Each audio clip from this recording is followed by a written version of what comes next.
I'm Ava, 32 years old, and last month, my entire family decided I wasn't worth keeping around. My parents sent a group message saying, "We think you should step away for now." My aunt reacted with a thumbs up. I wrote back, "Understood. I'll respect that and step away from the family fund too." That night, I closed my contribution. At 2:15 a.m., my phone started buzzing. Yet missed calls by sunrise. My dad left a voicemail. What happened? The bank flagged everything. I just replied, "I'm honoring your decision." That was before they realized everything else I had. Before we continue, let me know where you're watching from in the comments. And don't forget to like and subscribe if you enjoy stories about families learning hard lessons about appreciation.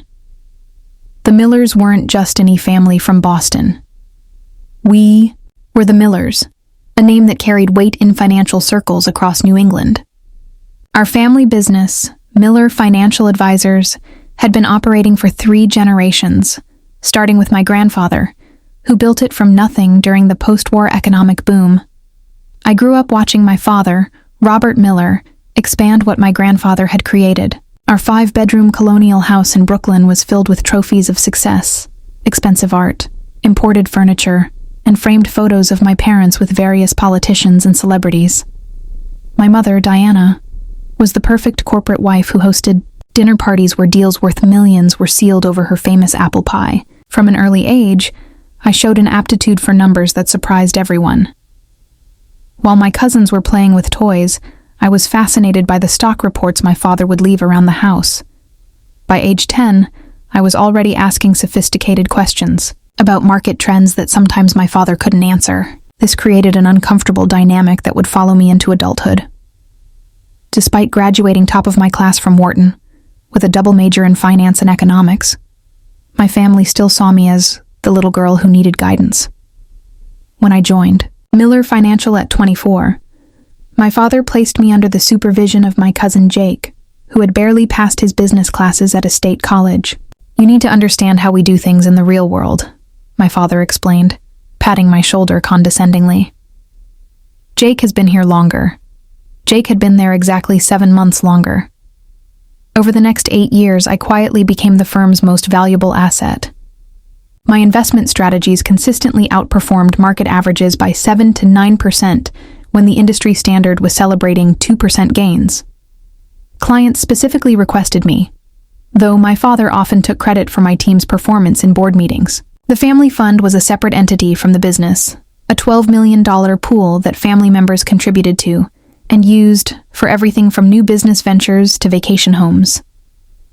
My personal contribution had grown to $4.2 million over the years, nearly 35% of the total. What no one in my family knew was that I had been building my own separate investment portfolio since college. While they vacationed in the Hamptons each summer, I was taking meetings with startup founders and angel investors. While they bought luxury cars, I was buying minority stakes in emerging technology companies. Last Thanksgiving, my Uncle William made a toast to the Miller family business, where we all pull our weight and share the rewards equally. Everyone cheered, even though my division had generated 62% of the company's profits that quarter. I smiled and raised my glass while making a mental note to accelerate my exit strategy. Family meetings were a monthly tradition held in the mahogany-paneled conference room of our downtown office. I would present detailed analyses and growth projections only to have my Uncle Richard interrupt with statements like, "That's all very technical, but what does your father think?" My mother would often pull me aside afterward with well-meaning but infantilizing advice. "Honey, men don't like women who sound too bright. You need to let your father and uncles feel important." My Aunt Patricia, my father's sister, and the person who had given the thumbs up to my exclusion, had never worked a day in the business, but sat on the board and received the same profit share as those of us working 60-hour weeks. She had a talent for taking credit for others' ideas, especially mine. Remember when Ava mentioned international markets? "I've been thinking we should expand into Europe," she once announced at a meeting, 3 weeks after I had presented a detailed European expansion plan that had been tabled for further consideration. My cousin Amanda was the only family member who seemed to recognize what was happening.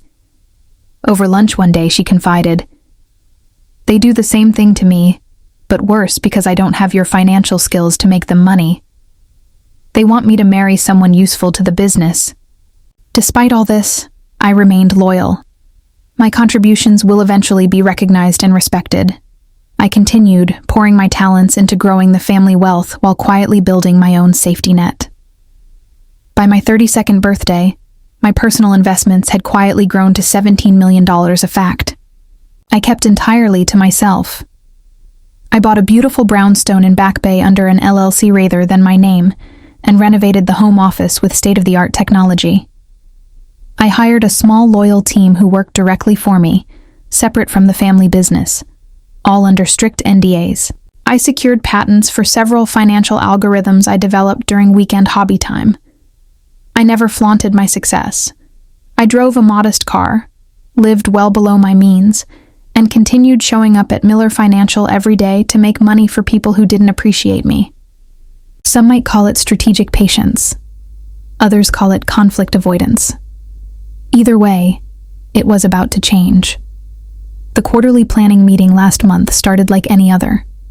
The entire extended family gathered in our conference room with my father at the head of the table. I had prepared a comprehensive presentation on a new investment strategy that could increase our high net worth clients' returns by 12%. As I distributed my carefully prepared reports, my cousin Jake walked in 15 minutes late, carrying nothing but a coffee cup and his phone. "Sorry I'm late," he announced, not sounding sorry at all. I was wrapping up a call with the Donovan account. The Donovan account was actually my client, but I had asked Jake to sit in on one preliminary call while I finished work on these quarterly projections. My father beamed. "No problem, son. Client relationships always come first. Why don't you tell us how that's going before Ava starts with all her numbers?" Just like that, the first 20 minutes of the meeting were devoted to Jake taking credit for my 6 months of work with the Donovans. I sat quietly, watching family members nod approvingly as Jake misrepresented key aspects of the strategy I had developed. When it was finally my turn to present, I had barely gotten through my second slide when Uncle Richard cleared his throat. "This all seems unnecessarily complicated," he said, not bothering to hide his dismissive tone. "Our clients trust the Miller name because we keep things simple and reliable." My Aunt Patricia nodded vigorously. "Exactly. All these algorithms and technical strategies confuse people." I took a deep breath. "Our client surveys indicate they're specifically coming to us for more sophisticated approaches. The market has changed, and if we don't adapt, we'll start losing accounts to firms that are embracing these new methodologies." My father tapped his pen on the table. A signal I'd learned meant he was getting impatient. "Ava theory is one thing, but we deal in practical realities here." "This isn't theory," I replied, trying to keep my voice even. "I've already implemented this approach with the Westfield portfolio as a test case. They've seen a 14% return in just one quarter." There was a moment of surprised silence before my father responded. "You implemented this without authorization. That's not how we do things here." I felt heat rising in my cheeks. "I discussed it with you last month. You said to do whatever I thought best with the Westfield account since it was underperforming." "I certainly didn't authorize a complete strategy overhaul," he replied, though we both knew he had barely listened during that conversation, distracted by a golf tournament on the office television. Jake jumped in. "I have a more straightforward approach." He had nothing prepared, no slides, no data, not even a notepad. Yet, for the next 30 minutes, the family listened attentively as he essentially repackaged ideas I had presented last year with key components missing that would actually make them work. "Now, that's the kind of straightforward thinking clients expect from the Miller name," my father said proudly when Jake finished. "Let's develop Jake's approach for next quarter." After the meeting, I tried to speak with my father privately in his office. "Dad, I'm concerned about the direction we're taking. The strategy Jake proposed has significant gaps that could expose clients to unnecessary risk." My father was checking sports scores on his phone. "Ava, you're too caught up in the details. This business was built on relationships and instinct, not just numbers and charts. But the numbers and charts are what keep us compliant with regulations. and actually growing client wealth. I pointed out he finally looked up. You know what your problem is? You've never trusted the family way of doing things, always thinking your fancy degree makes you more intelligent than everyone else. I was stunned. That's not true. I've dedicated my entire career to this family business, and we appreciate that, sweetheart. But sometimes you need to remember that you're still learning how things work in the real world. I was 32 years old, managing over $300 million in client assets with a track record that had helped double the firm's value in 8 years. And I was still learning. As I left his office, I overheard my Aunt Patricia talking to my uncle in the break room. Ava's presentations give me a headache, she was saying. All those charts and big words like she's trying to make the rest of us feel stupid. Robert needs to rein her in. My uncle agreed. The girl doesn't understand our culture. Never has. I quietly stepped away, a cold realization settling in my stomach. I went back to my office and closed the door, sitting in silence as I processed what I just heard. For the first time, I allowed myself to accept what part of me had always known. I would never be fully respected in my family business, no matter what I contributed. That evening, rather than joining the family for our usual post-meeting dinner, I went home to my brownstone and began reviewing my personal affairs. I confirmed that all my independent business dealings were separated adequately from family assets. I checked that my patents and intellectual property were securely in my name alone. I reviewed client contracts to confirm which relationships were legally tied to me personally, rather than the firm. I wasn't planning anything specific yet, but something had shifted, and I knew it needed to be prepared. The following week brought more subtle slights and dismissals.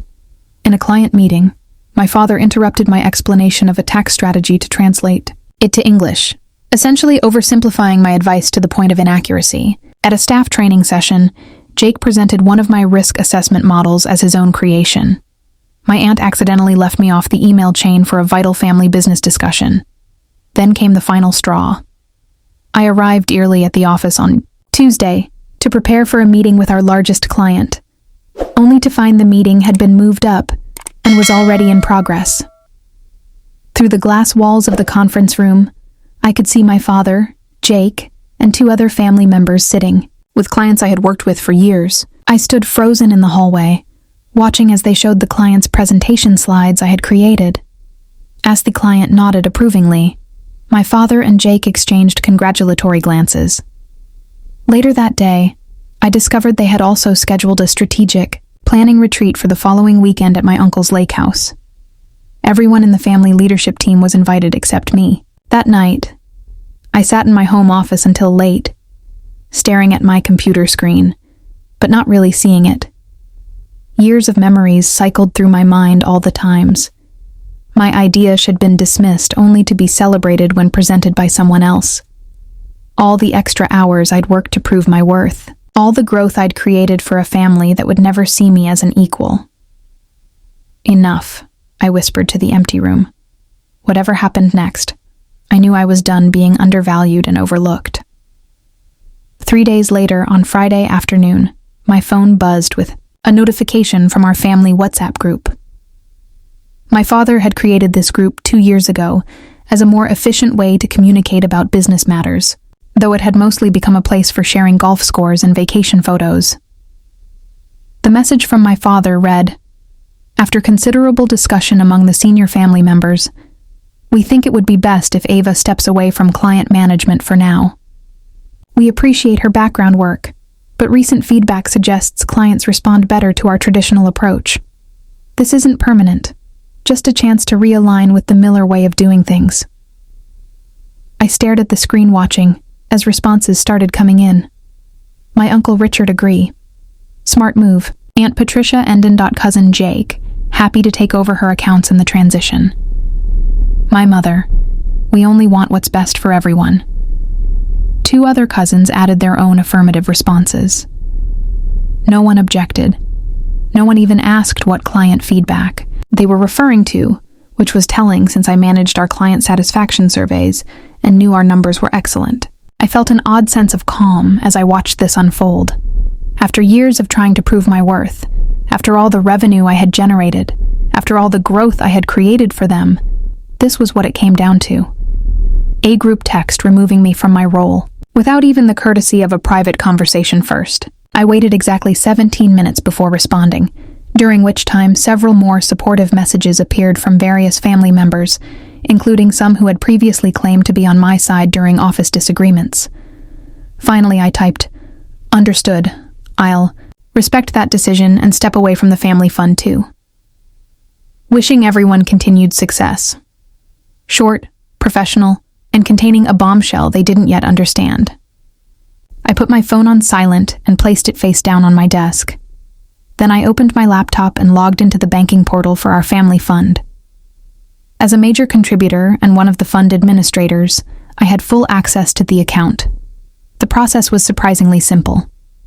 A few clicks to initiate the withdrawal of my entire contribution, $4.2 million, plus the accurate portion of growth attributable to my investments within the fund, which added another $1.7 million. The system asked if I was sure I was. I then sent a formal email to our family attorney documenting my withdrawal from the fund, citing the section of our family agreement that allowed major contributors to exit with proper notice. I blind copied myself on a separate email account for records. The family fund had continuously operated with a liquidity requirement, keeping at least 50% of assets in easily accessible accounts to allow for quick deployment when opportunities arose. This meant that my withdrawal wouldn't bounce due to insufficient liquid assets, but it would immediately and dramatically alter the fund's structure and capacity.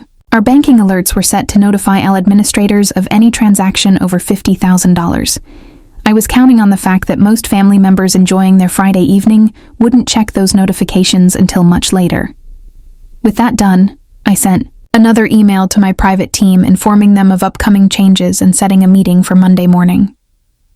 I then went to my home safe and retrieved all the key documents I had carefully organized over the years. Copies of patents, client contracts with my personal service clauses, documentation of my independent business entities, and evidence of which investment strategies were legally mine rather than the firm's.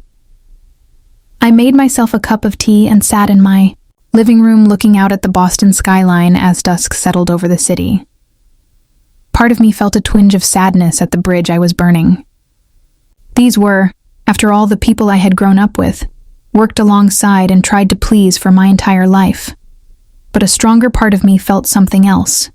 Liberation. The constant need to prove myself, to swallow slights, to watch less qualified people take credit for my work. It was over. Whatever happened next, I would no longer be the overlooked daughter, trying to earn a seat at a table that had been designed to exclude me. My phone started buzzing around 7:30 p.m. I glanced at it once to see several WhatsApp notifications and texts from various family members, but I didn't read them. Instead, I turned on a movie I'd been wanting to watch, ordered my favorite takeout, and permitted myself to enjoy my Friday evening. At exactly 10:47 p.m., my phone rang with my father's specific ringtone. I let it go to voicemail. He called again, immediately, and again. On the fourth call, I turned my phone off completely. I slept surprisingly well that night. When I turned my phone back on at 7:00 a.m. Saturday morning, I had to wait several minutes for all the notifications to finish loading. 64 missed calls, 127 text messages, 43 WhatsApp messages, 17 voicemails. I made myself coffee before listening to any of them. The first voicemail, from 10:48 p.m. Ava, it's Dad. Call me immediately about this fund transfer. There must be some mistake. The second from 11:10 p.m. Ava, this is entirely unacceptable. Whatever point you're trying to make, this isn't the way. Call me back now. The messages grew increasingly urgent through the night. By the 2:15 a.m. voicemail, my father's voice had lost its anger and held naked panic. What happened? The bank has flagged everything. The fund is completely frozen due to suspicious activity. You need to call me back right now. The most recent one from 6:30 a.m. was different. My father's voice was quieter with a tone I'd rarely heard from him. Uncertainty. Ava, I don't understand what's happening. Whatever we did to upset you, this seems extreme. The entire family fund is locked down. The bank needs your verification to unfreeze the account since you initiated the transaction. Please call me back. Please. I finished my coffee, took a shower, and dressed in my favorite outfit, a well-tailored blue suit that had always given me confidence. Only then did I send a single text message to my father. I'm honoring your decision. You asked me to step away, and I have. I've withdrawn my personal contribution as allowed, under Section 7.3 of the Family Fund Agreement. The bank freeze is standard procedure for large transactions and will resolve once they complete their verification process. I've already submitted my documentation to them. Within seconds, my phone rang. I declined the call. Then I sent one more text. I'll be available to discuss this on Monday at 9 a.m. at my home office. The address has been emailed to you. Then I turned off notifications and prepared to enjoy my weekend, knowing that across town, my family was beginning to realize what I had done, and that it was only the start. What I didn't tell my family was that I had a friend at the bank. Not in any improper way, nothing that would violate banking regulations.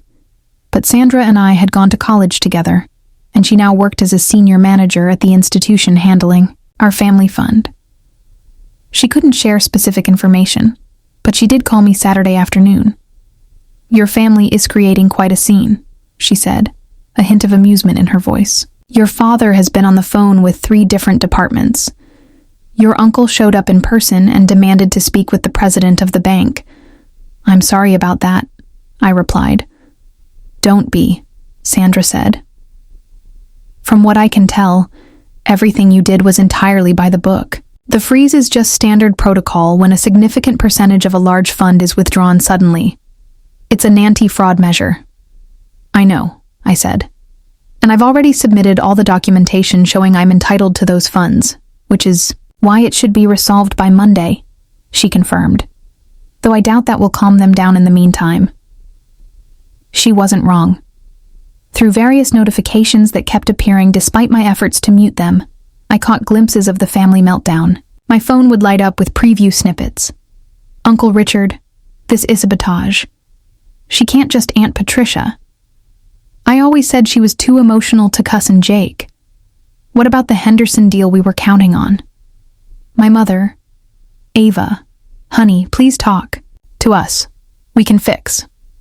By Saturday evening, the tone of the messages had begun to shift from outrage to desperation. The family had apparently started to understand the full implications of my withdrawal.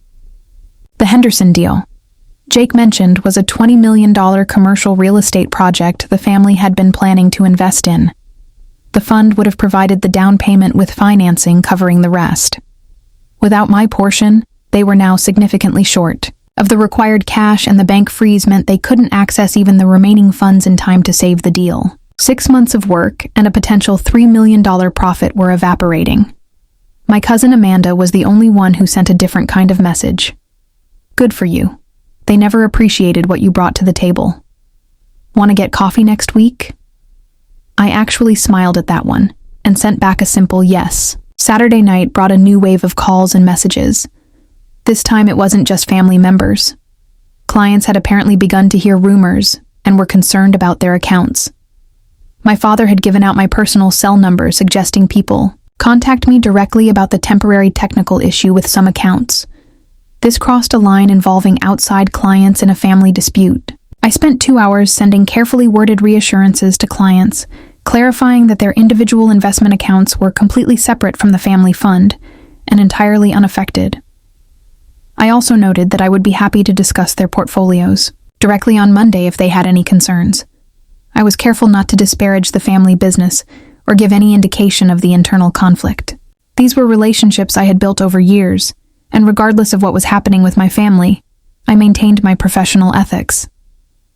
Around midnight, our family attorney Jonathan called. Unlike the others, he was calm and measured. Ava, I've reviewed your withdrawal documentation, and everything appears to be in order legally. However, the timing and manner of this action have created significant challenges for the family operations. I understand that, I replied.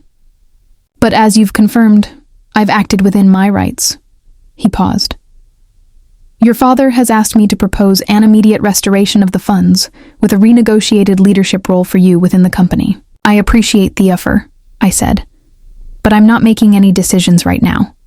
I'm happy to discuss options on Monday morning. Another pause.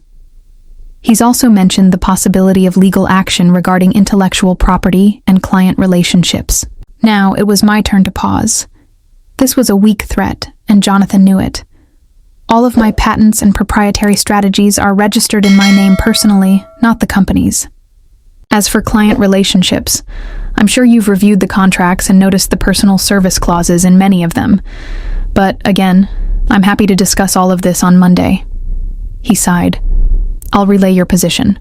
For what it's worth, I've advised against any legal posturing. It wouldn't serve anyone's interests. I agree, I said. Good night, Jonathan. By Sunday morning, the family strategy had shifted again. Now came the emotional appeals.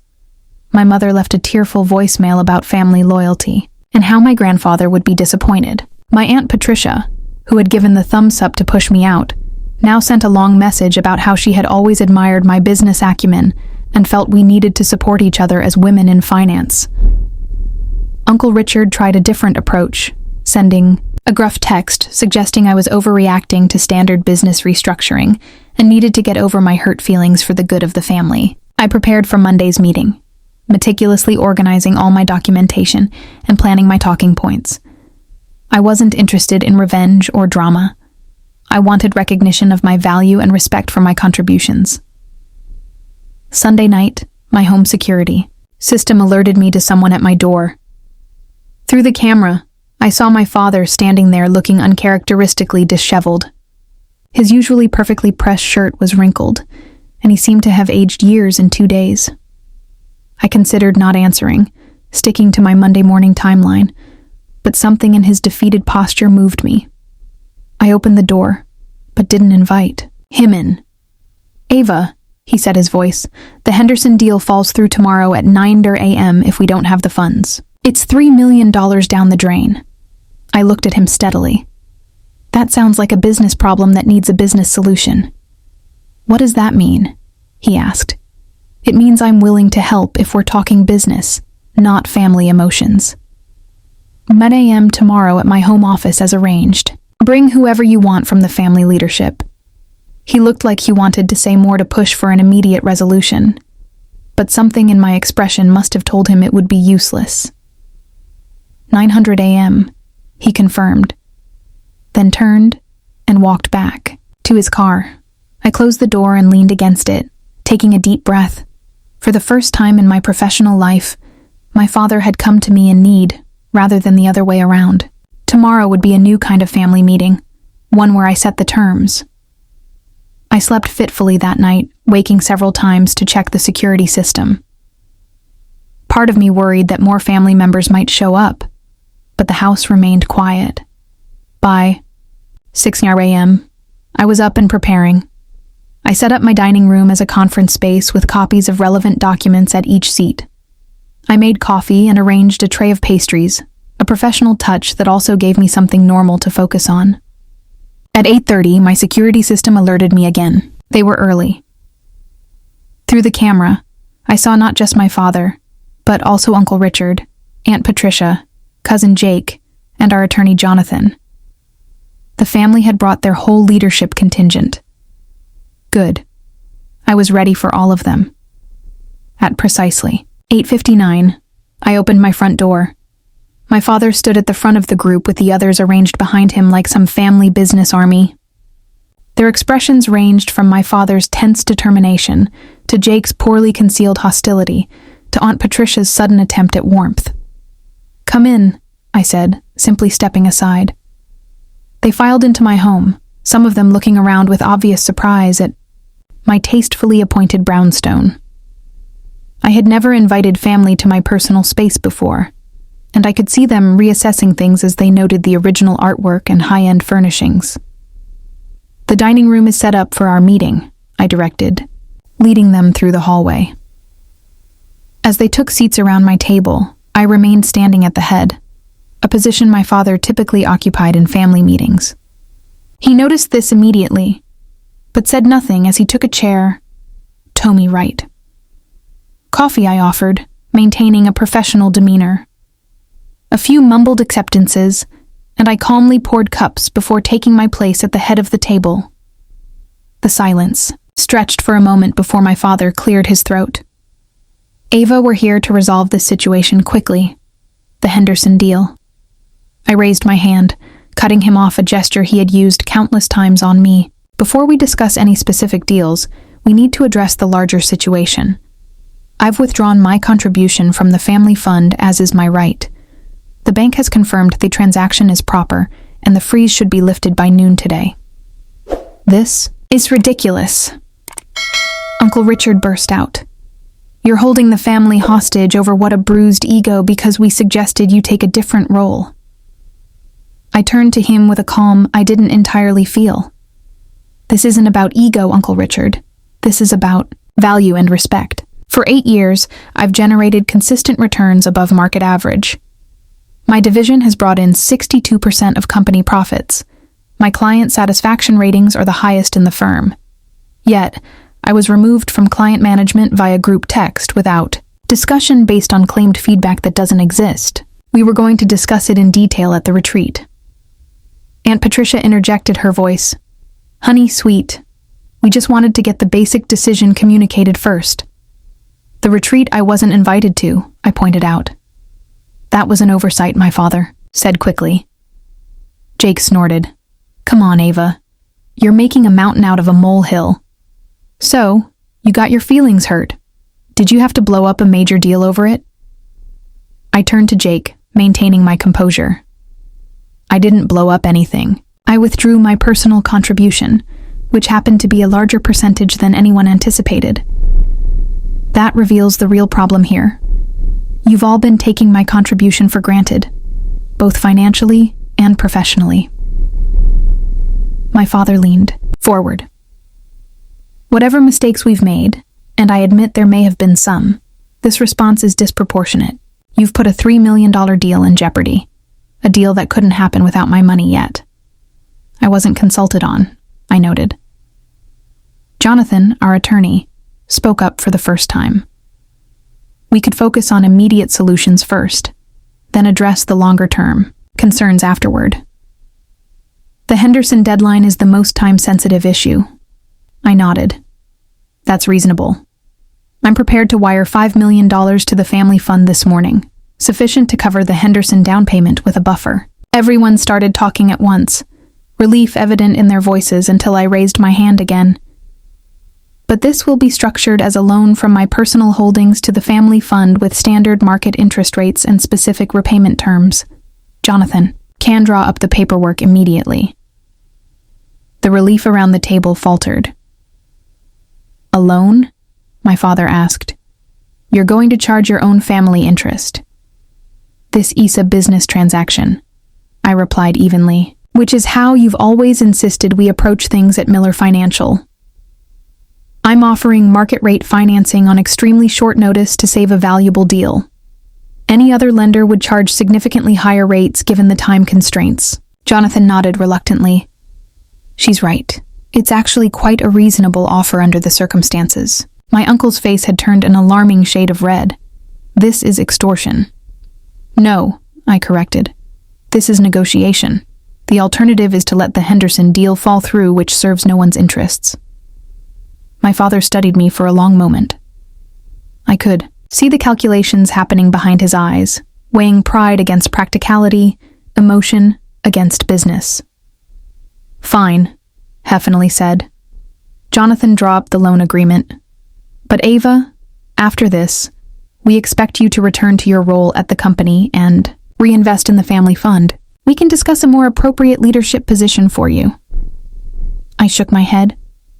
That's not on the table today. The loan for the Henderson deal is a separate matter. My future involvement with Miller Financial and the family fund will require a completely new agreement. Aunt Patricia leaned toward, her voice dropping to what she probably thought was a sympathetic tone. Ava, dear, I understand you're upset. We all say and do things in the heat of the moment, But we're family. Yes, we are. I agreed, and family should treat each other with respect. The group message asking me to step away made it clear how much my contributions are valued. That was poorly handled, my father admitted. I take responsibility for that. But surely we can move past a single communication mistake. It wasn't a mistake, I said quietly. It was a symptom of a pattern that's existed for years. My ideas are dismissed until someone else presents them. My achievements are attributed to team effort, while others are celebrated individually. My professional judgment is questioned despite consistent results. I looked around the table, meeting each person's eyes. I've brought millions in profit to this family, and in return, I've been treated as an afterthought. That ends today. The room fell silent as the full impact of my words sank in. For the first time, I wasn't backing down or smoothing things over. I wasn't accepting a pat on the head and a promise to do better next time. Finally, Jake broke the silence with a dismissive laugh. This is all very dramatic, but let's be realistic. You need the Miller name and connections as much as we need your number crunching. Where exactly do you think you're going to go? That was the opening I had been waiting for. I smiled at Jake's question. That brings us to the following item on our agenda. I pressed a button on a small remote, and the large television on the dining room wall lit up with a presentation. The first slide showed a logo I had designed myself, Ava Miller Capital Management.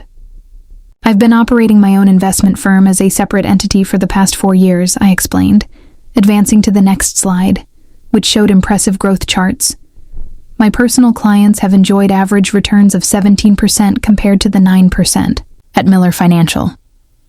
The shocked expressions around the table gave me a satisfaction I tried not to show. That's not possible, my father said.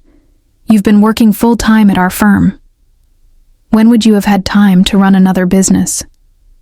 Evenings, weekends, the vacation days I never took, I replied. While everyone else was at the lake house or on European trips, I was building something of my own. Uncle Richard's face had moved from red to nearly purple. This is a violation of your employment contract. You can't compete with the family business. I slid a document across the table to Jonathan. My employment contract allows explicitly for personal investment activities, as long as they don't directly solicit Miller Financial clients. I've adhered to that entirely. Jonathan skimmed the document and gave a reluctant nod. She's technically correct.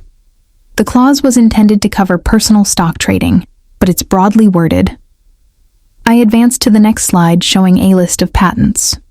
I also hold 7 patents for financial algorithms and trading systems, all registered to me personally, not Miller Financial. Those were developed while you worked for us, my father argued, though uncertainty had crept into his voice. They were developed on my own time using my own resources. I corrected I've maintained meticulous documentation to establish that. The patents are legally mine. The following slide showed a client list, a modest but impressive collection of names, none of whom were current Miller Financial clients. I've built relationships with 27 high net worth clients completely separate from our family business, I continued.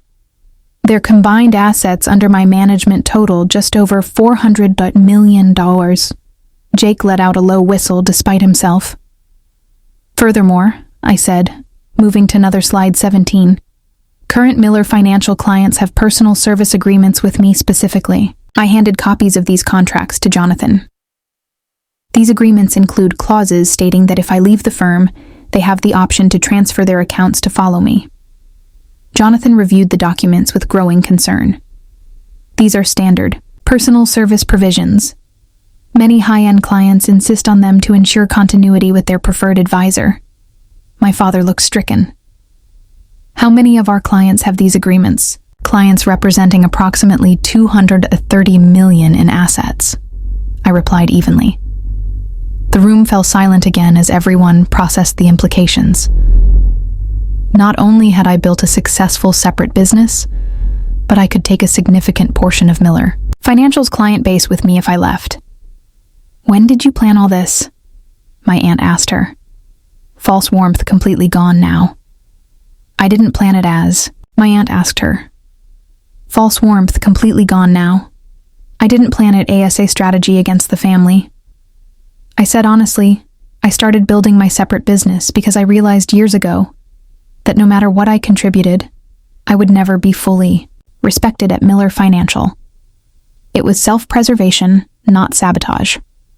I advanced to one final slide showing a comparison between Miller Financial's performance and my own firm's results over the past 4 years. The difference was stark. I'm not sharing this to hurt anyone, I said, softening my tones lightly. I'm sharing it to demonstrate that I've earned the right to be taken seriously. I'm not asking for special treatment. I'm asking for the recognition my results deserve.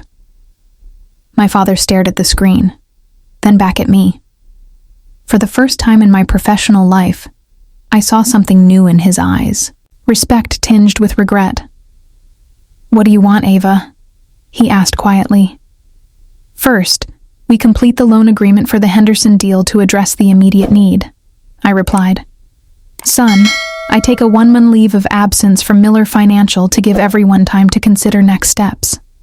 Third, we reconvene in 30 days to discuss either my return under new terms or my formal departure and the transition of my clients." I looked around the table.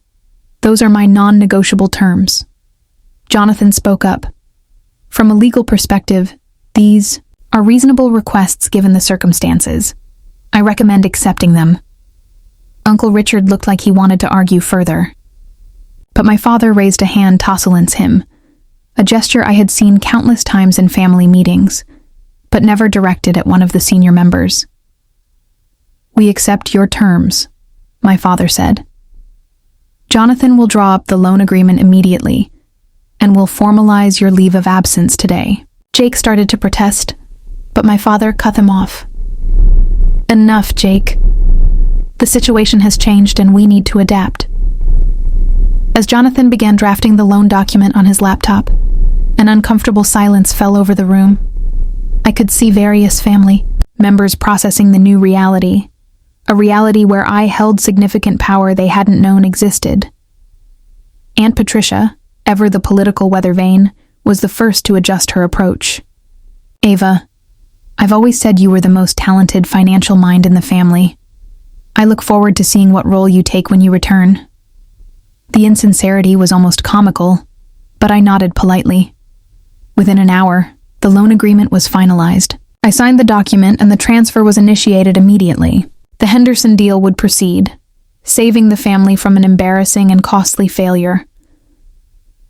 As everyone prepared to leave, my father lingered behind. When we were alone, he looked around my home with new eyes, taking in the success I had built independently. "I underestimated you," he said finally. "I've been doing it your entire life, haven't I?" I didn't answer directly. "The family meeting in 30 days will be an opportunity for a fresh start one way or another." He nodded, looking suddenly older and very tired. "For what it's worth, I'm proud of you, even if I haven't shown it." "Thank you," I said, and meant it. "But I needed that recognition years ago, not after I forced your hand." He nodded again, accepting the truth of my words, then turned to leave. At the door, he paused. "Your grandfather would have been impressed. He valued results and determination above everything else." After everyone left, I sat alone in my dining room, looking at the remnants of the meeting. Coffee cups, scattered papers, the lingering tension in the air. For years, I had imagined a confrontation where I finally stood up for myself. But the reality had been both more clinical and more emotional than I had anticipated. I wasn't naive enough to think one meeting had solved everything. The next 30 days would be a critical period of adjustment for everyone, myself included. But for the first time in my professional life, I had negotiated from a position of strength, rather than hoping for recognition that never came. Whatever happened next, the dynamics had been permanently altered. I had finally claimed my own value, and no one, not even my father, could dismiss it any longer. The 30 days of my leave passed more quickly than I expected. I focused on my independent business, working with my small team to prepare for any outcome of the upcoming family meeting. If we needed to absorb transferred clients from Miller Financial, we had systems in place. If we were to create some new hybrid arrangement with the family business, we had proposals ready. I also took time for myself, hiking in the White Mountains on weekends, having dinners with non-family friends, and even dadding a bit, something I had neglected while building my parallel career. There was a lightness to my days that had been missing for years. The weight of constantly seeking approval lifted from my shoulders. My cousin Amanda and I met for coffee several times. Away from the family dynamics, she shared her own frustrations and aspirations. She had an architectural degree she'd never been allowed to use, as the family had pushed her into the marketing department at Miller Financial. "Watching you stand up to them gave me courage," she told me during one of our conversations. "I've started interviewing with design firms. I haven't told anyone else yet. They'll try to talk you out of it," I warned. She smiled. "I know, but I've seen what's possible now." I received occasional updates from Jonathan about the family business.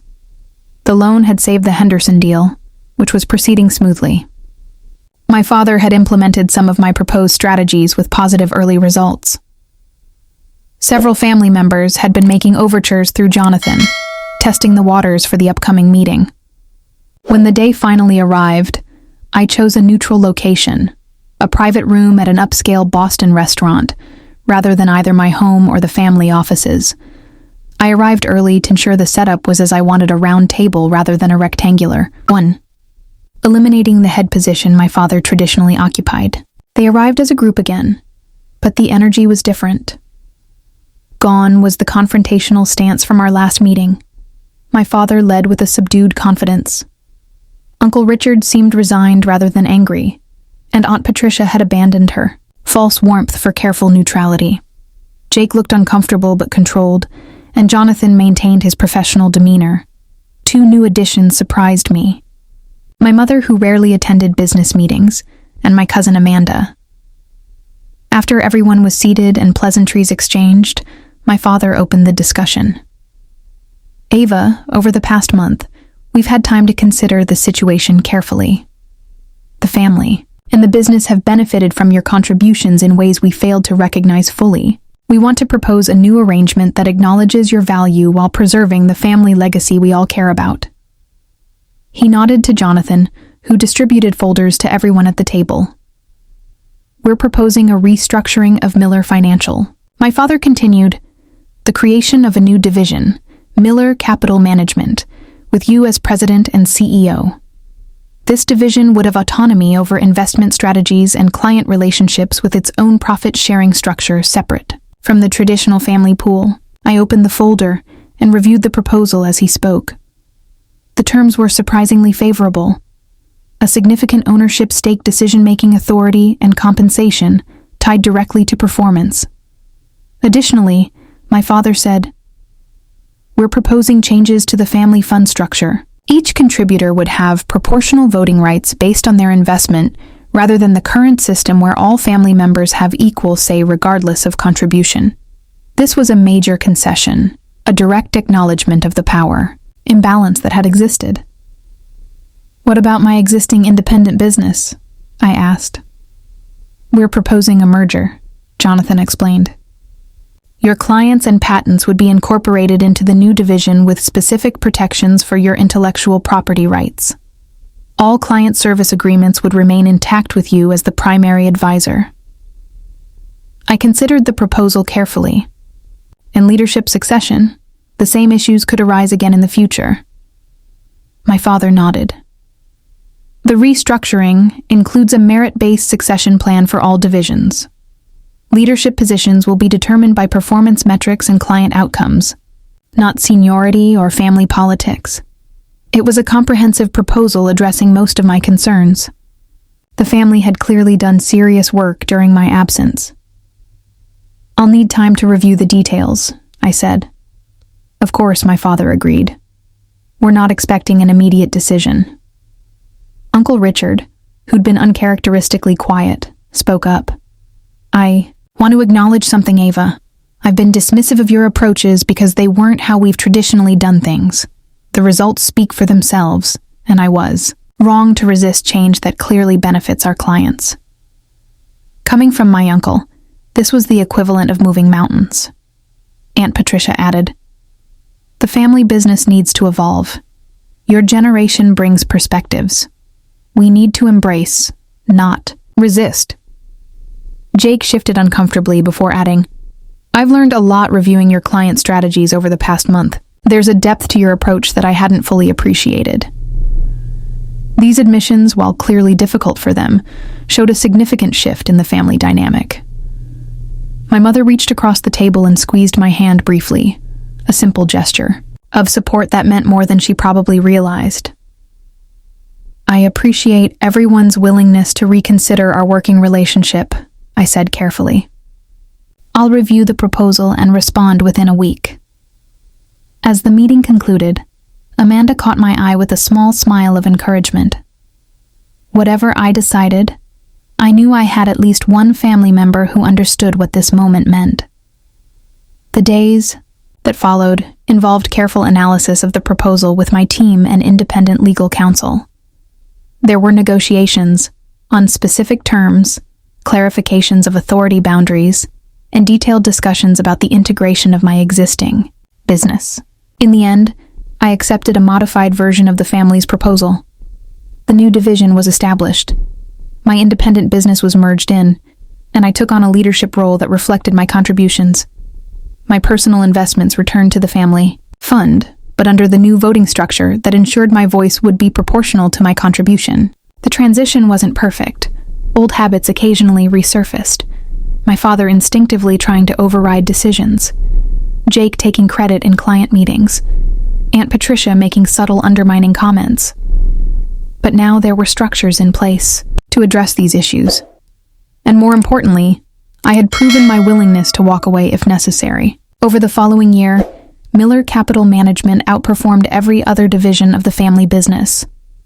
New clients were attracted by our innovative approaches, and existing clients benefited from enhanced returns.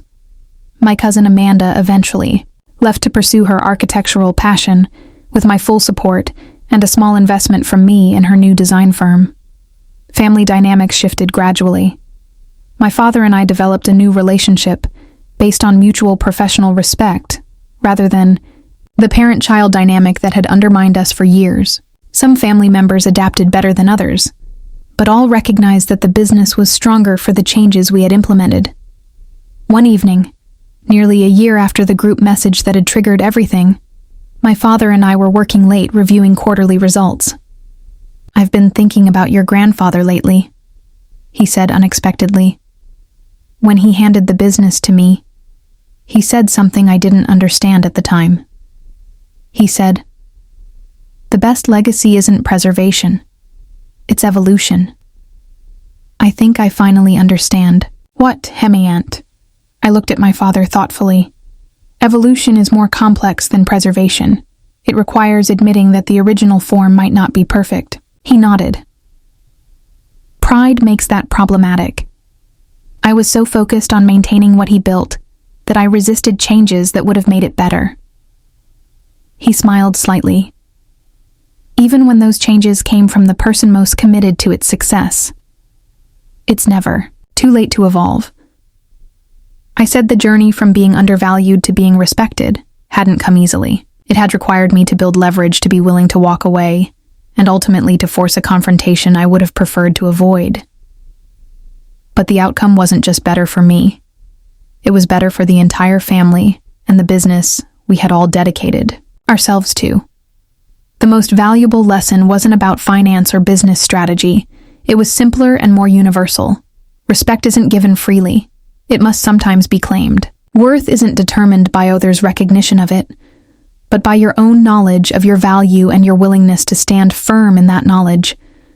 Have you ever had to take a dramatic stand to make people recognize your value? I'd love to hear your stories in the comments below. If this resonated with you, please like and subscribe for more stories about finding your voice and standing your ground. And don't forget to share with someone who might need a reminder of their own worth today. Thank you for listening, Andre. Remember that sometimes the most powerful thing you can do is honor your own value, even when others don't yet see it.